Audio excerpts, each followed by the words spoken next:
नमस्कार साथियों। आज हम पढ़ेंगे प्रतिशत, जो कि सभी प्रतियोगी परीक्षाओं में आती है। इसके प्रश्न, पहला प्रश्न है हमारा, निम्नलिखित को प्रतिशत में लिखिए। पहला प्रश्न है 3/5। 3/5 को परसेंट बदलना है। जब भी किसी बटे वाली संख्या यानी परिमेय संख्या को प्रतिशत में बदलना है तो उसमें 100 का गुणा कर दें। ठीक है, जैसे 3/5 और गुणा में 100। ठीक है, यहाँ पर क्या है, 5 से क्या है, 100 को काट दें, 5 दूनी 10 यानी 20 गुणा 3 यानी 20×3 60 आपका आंसर इसका हो गया।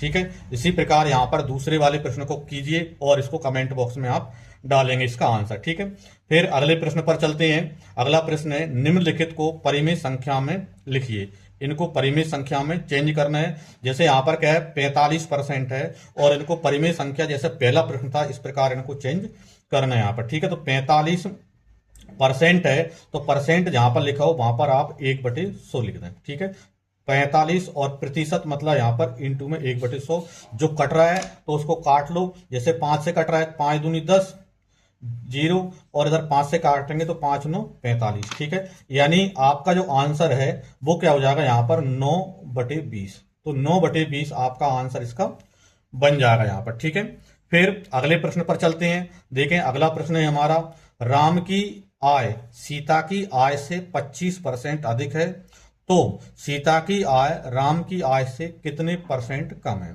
ठीक है, इस प्रकार के प्रश्न में क्या होता है, यदि प्रतिशत अधिक दिया है तो आपसे कम पूछता है और कम दिया है तो अधिक पूछता है। और जब भी इस प्रकार का प्रतिशत कम अधिक वाला आए तो इसके लिए आप इस प्रकार फॉर्मूला में यहां पर लिख देता हूं। प्रतिशत इस प्रकार जब आए तो यहां पर आप लिखना है x/100 प्लस माइनस x और गुणा में 100। ठीक है, इस फॉर्मूले का यहां पर यूज आप करोगे यहां पर। ठीक है, इस फॉर्मूले का यूज करेंगे। यहां पर क्या है, प्लस माइनस 100। जब यदि प्रतिशत वाली संख्या अधिक वाली है तो आप प्लस का यूज करेंगे। प्रतिशत वाली संख्या यदि माइनस, यहां पर कमी वाली है तो माइनस का यूज करेंगे। जैसे यहां पर दिया है 25% अधिक, तो इसका मतलब यह है कि इसमें यहां पर क्या करेंगे, परसेंट जो भी निकालेंगे तो x का मान 25 और बटे में क्या है अधिक, मतलब 100 प्लस 25 मतलब 125। ठीक है, और इंटू में 100। ठीक है, अब इसको कट रहा है तो काट दें। यहां पर 25 से कट रहा है, जैसे 25 से कम 25 और 25 पंचे 125। 5 से काटेंगे तो 5 दूनी 10। ठीक है, यानी कितना आया, 20 गुणा 1 यानी 20%। ठीक है, यानी इसका मतलब क्या निकला कि राम की आय सीता की आय से 25% अधिक है तो सीता की आय राम की आय से 20% कम है। ये हमारा आंसर हो गया। जब भी अधिक दे कम पूछे या कम दे अधिक पूछे तो आप इस फॉर्मूले का यूज करेंगे यहाँ पर। ठीक है, देखें इसी प्रकार नीचे एक प्रश्न और दिया है, इसको देखें। क्या दिया है, राम की आय सीता की आय से 15% कम है। क्या दिया है, राम की आय सीता की आय से 15% कम है तो सीता की आय राम की आय से कितने परसेंट अधिक है। ठीक है, अब यहां पर परसेंट किसके दिए, कम के दिए और पूछा क्या है, अधिक पूछा है। तो इसका मतलब यहां पर आप क्या करेंगे, परसेंट निकालने के लिए यहां पर x, इसी फॉर्मूले का यूज होगा, x यानी कितना है 15 और 15% कम मतलब 100 में से 15 कम करेंगे तो 85। ठीक है, कम के हैं इसलिए माइनस करेंगे 100 में से और गुणा में 100। ठीक है, कर दो सॉल्व। किससे कट रहा है, 5 से कट रहा है, 5 से काट दे, जो 5 से काटेंगे 5 दिए 15 और 5 से काटेंगे तो 5 एकम 5, 5 7 35 मतलब 17। ठीक है, यानी कितना हो जाएगा यहाँ पर 300 और बटे में 17। ठीक है, 17 का भाग देंगे यहाँ पर तो कितना बनेगा, यहाँ पर देखें 17 एकम 17 यानी कितने बचे, यहाँ पर 13 बचेंगे, 130 हो जाएंगे। ठीक है, तो 17 5 के 17 चक्के 17 7 119। ठीक है, 17 7 119। ठीक है, यानी कितने बचे यहाँ पर 130 में से यानी 11 बचे तो कितना 17 सही 11/17। ठीक है, ये हमारा आंसर इसका हो गया। ठीक है, यहाँ पर इतने परसेंट अधिक यहाँ पर हो जाएगी। ठीक है, मतलब राम की आय सीता की आय से 15% कम है तो सीता की आय राम की आय से 17 सही 11/17% अधिक यहाँ पर हो जाएगी। ठीक है, देखें तो अब अगले प्रश्न पर आ जाए। यहां पर देखो, अगला प्रश्न आपको क्या दिया है देखें क्या दिया है, एक व्यक्ति की आय 10% बढ़ी, कुछ दिनों बाद पुनः 20% बढ़ गई। इस प्रकार व्यक्ति की आय में कुल कितने परसेंट की वृद्धि हुई। ठीक है, क्या बोल रहा है कि पहले किसी व्यक्ति की आय 10% बढ़ जाती है, कुछ समय बाद पुनः क्या है 20% बढ़ जाती है, तो उस व्यक्ति की आय कुल कितने परसेंट बढ़ गई ये हमको यहाँ पर पता करना है यहाँ पर, ठीक है। तो आप क्या करेंगे, जब भी प्रतिशत वृद्धि या कमी वाला आए तो आप उसकी प्रारंभिक जो वैल्यू है वो 100 मान लिया करें, ठीक है। जैसे हमने मान लिया कि प्रारंभ में उस व्यक्ति की आय कितनी थी, 100 थी, ठीक है। अब 100 थी तो पहले यहां पर बोल रहा है कि पहले उसकी आय 10% बढ़ी, जिसका मतलब 10% बढ़ी तो 110/100।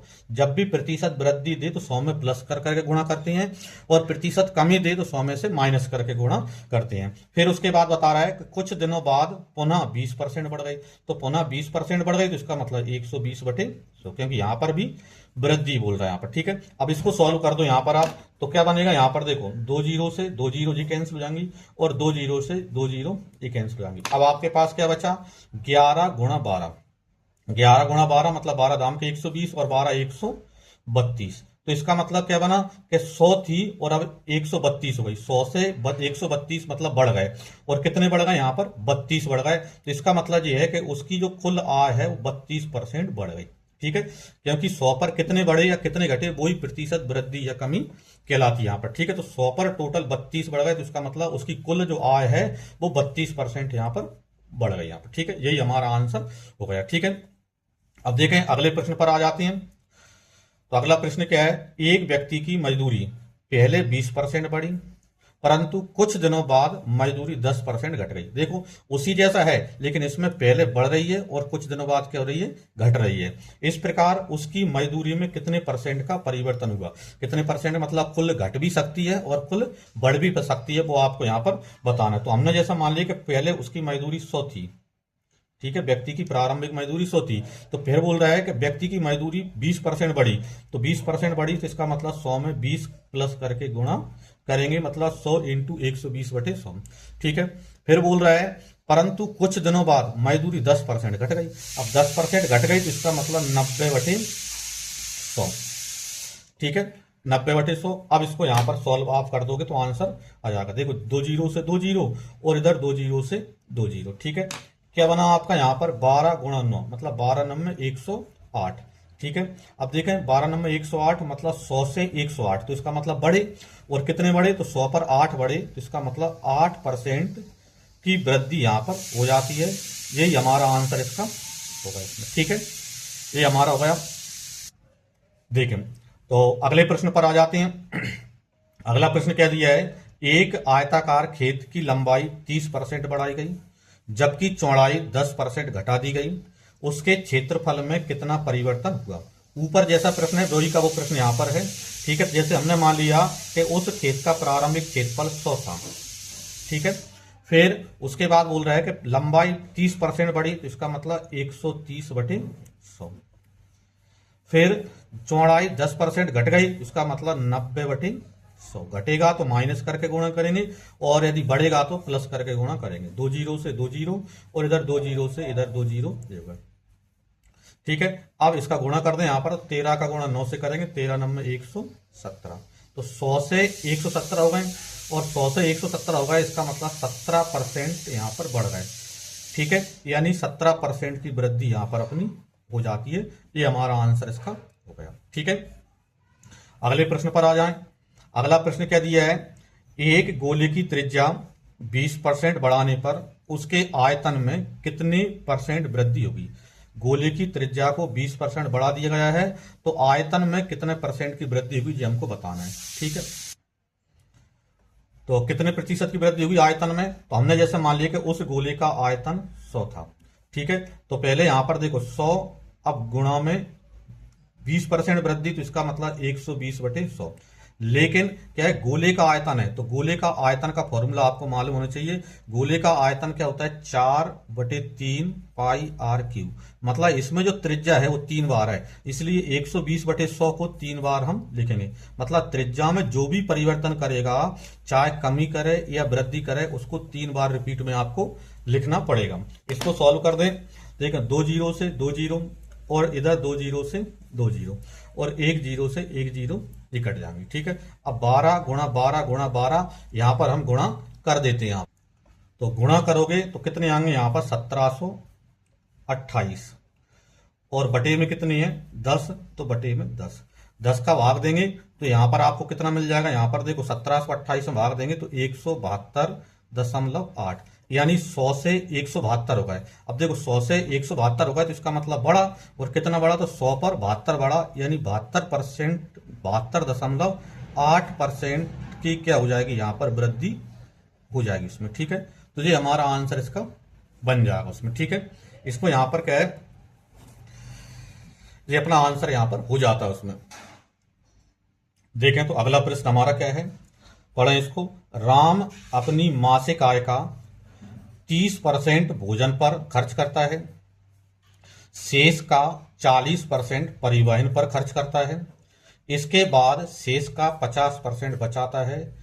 यदि उसकी मासिक आय 36,800 रुपये है तो वह प्रति माह कितने रुपए बचाता है। ठीक है, जब भी प्रतिशत कमी होगी या वृद्धि होगी तो प्रारंभिक वैल्यू में ही होगी। तो हमसे पूछा है कि उसकी प्रति माह मासिक वेतन कितनी है, प्रति माह वह कितने रुपए बचाता है, सॉरी मासिक आय कितनी दे रखी, 36,000 दे रखा है, और इन खर्चों के बाद वह कितने रुपए बचाता है वो हमसे पूछा है। तो सीधा सा देखो, मासिक आय 36,800 है तो 36,800, ठीक है, इनटू में पहले क्या बोल रहा है, राम अपनी मासिक आय का 30% भोजन पर खर्च करता है, तो खर्च कर रहा है मतलब कमी होगी। ठीक है, तो 30% कम करेंगे मतलब 70/100 बचेगी। फिर बोल रहा है शेष का 40% परिवहन पर, अब शेष 70 बचा, अब 70% जो बचा उसका 40% परिवहन पर खर्च करता है, तो 40% कम करेंगे तो कितना बचेगा, 60/100। फिर बोल रहा है इसके बाद शेष का 50% बचाता है। अब शेष का फिर 50%, यानी 100 में से 50 कम करेंगे तो 50/100। ठीक है, फिर बता रहा है तो उसकी प्रति माह कितने रुपए बचाता है, तो उसकी बचत यहां पर आपको आ जाएगी। इसको सॉल्व करें, यहां पर देखो 2 जीरो से 2 जीरो ये कैंसिल हो जाएंगी, 2 जीरो से 2 जीरो ये कैंसिल हो जाएंगी, 50 एकम 50, 50 दूनी 100, क्या बचा 2 गुणा 3, यानी कि आपके पास क्या बचा यहाँ पर 368 गुणा 7 या 21। ठीक है, तो 368 में 21 का गुणा हम कर देते हैं यहाँ पर। ठीक है,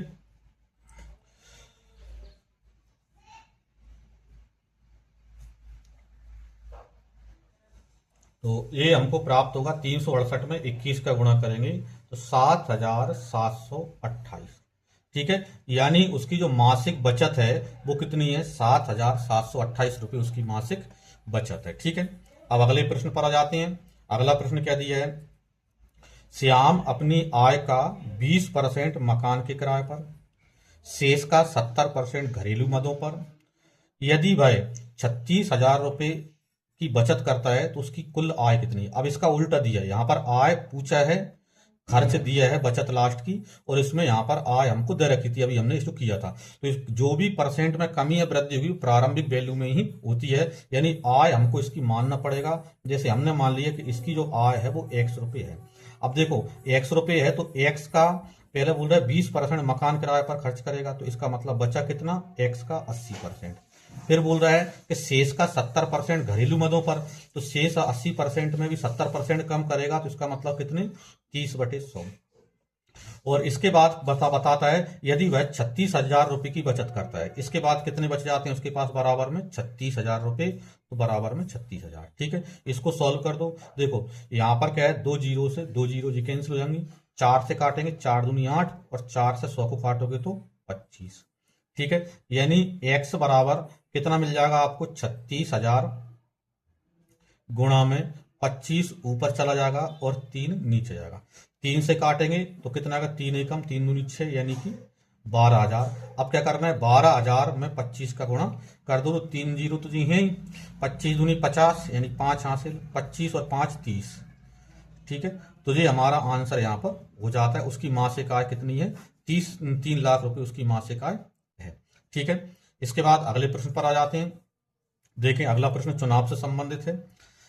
यदि वीडियो समझ में आ रही हो, प्रश्न समझ में आ रहे हो तो वीडियो को लाइक करते चलें, और यदि चैनल को सब्सक्राइब ना किया हो तो चैनल को सब्सक्राइब जरूर कर लें। इसी प्रकार सिस्टमेटिक तरीके से हम वीडियो अपलोड करते रहेंगे। यहाँ पर देखें अगला प्रश्न है, एक चुनाव में 2 उम्मीदवार थे। ठीक है, कितने उम्मीदवार हैं, 2। जितने जीतने वाले उम्मीदवार को कुल मतों का 65% मत प्राप्त हुआ और वह 9,000 मतों से चुनाव जीत गया। कुल कितने मतदाता थे चुनाव में। ठीक है, कुल मतदाताओं की संख्या निकालना है। देखो जीतने वाले ने क्या है, 65% मत प्राप्त किए।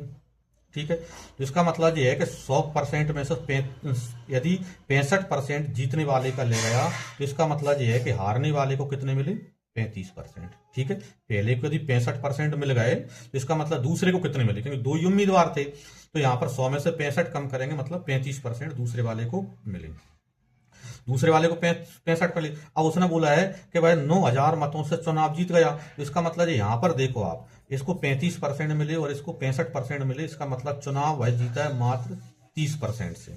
यानी इसका मतलब ये है कि जो 9,000 जो है, 9,000 जो मत हैं, 9,000 जो मत हैं, वोट हैं, वो 30% के बराबर हैं। तो 9,000 30% का, तो पहले 30 का भाग दे दो तो 1% की वैल्यू आपको मिल जाएगी। तो 30 का भाग देंगे, 30 तिया 90, यानी 300, मतलब 1% की वैल्यू 300 है। अब उसने पूछा कुल मतदाता मतलब कुल परसेंट यानी 100, तो 100 का गुणा कर दो, तो 300 गुणा 100 मतलब कितने हो जाएंगे यहाँ पर, 30,000। ठीक है, तो कुल मतदाताओं की संख्या कितनी थी उस चुनाव में, 30,000 मतदाता उस चुनाव में कुल थे। ठीक है, यही हमको उसमें मालूम करना था यहाँ पर। ठीक है, चलें तो अगले प्रश्न पर देखें। तो अगला प्रश्न है हमारा जनसंख्या से संबंधित। क्या दिया है, यदि एक नगर की जनसंख्या 64,000 है और उसमें 10% वार्षिक वृद्धि हो तो 3 वर्षों बाद उस नगर की जनसंख्या कितनी हो जाएगी। ठीक है, तो वर्तमान जनसंख्या कितनी है, 64,000 है, 10% की वृद्धि हो रही है, तो 3 वर्ष बाद कितनी हो जाएगी। तो वर्तमान है कितनी, 64,000। ठीक है, अब 10% वृद्धि होगी तो इसका मतलब 110/100, हर वर्ष 110/100, 3 वर्ष हैं तो 110/100 को 3 बार इंटू में यहाँ पर गुणा में आप लिख लो। ठीक है, तो 110/100, 110/100 जो मैंने लिख दिया। इधर आप सॉल्व कर दो, 2 जीरो से 2 जीरो और 1 जीरो ये कट जाएगी, और 1 जीरो से 1 जीरो ये कट जाएगी, और 2 जीरो 100 की 2 जीरो ये 8 से कट जाएंगी। तो आपके पास कितने बचे, 64 गुणा 11, 11, 11, 3 बार है तो 11, 11, 121, और 121 का 11 से करेंगे 1331। ठीक है, अब 1331 का गुणा 64 से हम कर देते हैं यहाँ पर। ठीक है, तो आ जाता है 85,184, 85,184। ठीक है, यानी 3 वर्ष बाद उस नगर की जनसंख्या 85,184 हो जाएगी। ठीक है, इसके बाद अगले प्रश्न पर आ जाते हैं। क्या दिया है, एक गांव की जनसंख्या में प्रति वर्ष 5% की वृद्धि होती है। यदि इसकी वर्तमान जनसंख्या 4,410 है तो 2 वर्ष पूर्व इसकी जनसंख्या क्या थी। अब यहां पर देखो, वर्तमान जनसंख्या 4,410 है और 2 वर्ष पूर्व, तो हमने बताया कि जो भी प्रतिशत वृद्धि या कमी होती है वो प्रारंभिक वैल्यू में होती है। तो वर्तमान और 2 वर्ष पूर्व में पहले क्या आएगा, 2 वर्ष पूर्व वाला आएगा। तो 2 वर्ष पूर्व वाला तो उसने दिया नहीं है, तो हमने जैसा मान लिया 2 वर्ष पूर्व उसकी जनसंख्या x थी, तो x थी, तो x में क्या है, 5% की वृद्धि, तो इसका मतलब पहले वर्ष 5% की वृद्धि हुई तो 105/100, दूसरे वर्ष 5% की वृद्धि हुई तो 105/100। इस प्रकार वर्तमान में कितनी हो गई, बराबर में 4410, तो बराबर 4410। इसको सॉल्व हम कर देंगे। देखो 5 से कट रहा है, 5 दूनी 10, 5 एकम 5, और 5 से काटेंगे तो इधर भी जैसो 5 से काटेंगे 21 और नीचे 20, तो x बराबर आपके पास कितना मिलेगा यहाँ पर, 4410 और 20 गुणा 20 यानी 400 ऊपर चला जाएगा, और 21 गुणा 21 यानी 441 नीचे जाएगा। इससे भाग देंगे 441 से, तो 441 और 0 यानी 400 गुणा 10 यानी कितना यहाँ पर 4,000, यानी उस नगर की जनसंख्या 2 वर्ष पूर्व कितनी थी, 4,000 थी। ठीक है, यही हमको इसमें मालूम करना था यहाँ पर। देखें तो अगला प्रश्न है हमारा, एक परीक्षा में 19% विद्यार्थी गणित में और 10% विद्यार्थी अंग्रेजी में अनुत्तीर्ण हुए। 19% गणित में अनुत्तीर्ण हो गए और 10% अंग्रेजी में अनुत्तीर्ण हो गए। यदि सभी विद्यार्थियों में से 7% विद्यार्थी दोनों विषयों में अनुत्तीर्ण हुए, 7% ऐसे हैं मतलब जो गणित में भी अनुत्तीर्ण है और अंग्रेजी में अनुत्तीर्ण है, तो दोनों विषयों में उत्तीर्ण होने वाले विद्यार्थियों का प्रतिशत कितना है। जब इस प्रकार का प्रश्न यदि आपके पास आए, जैसे यहाँ पर पहले क्या है गणित में, दूसरा इंग्लिश में, और तीसरा यहाँ पर क्या है दोनों वाला, इस प्रकार यहाँ पर लिख लें। यहाँ पर क्या है, जो अलग अलग विषय हैं उन दोनों को जोड़कर उसमें से दोनों वाले घटा दो। उत्तीर्ण वाला चाहिए तो दो सभी को उत्तीर्ण में बदल लो, और अनुत्तीर्ण वाला चाहिए तो आपको टोटल अनुत्तीर्ण में बदल लो। ठीक है, हमको क्या चाहिए, उत्तीर्ण विद्यार्थी चाहिए। तो 19% गणित में अनुत्तीर्ण है, तो 19% अनुत्तीर्ण है, तो इसका मतलब उत्तीर्ण कितने हैं, 81%।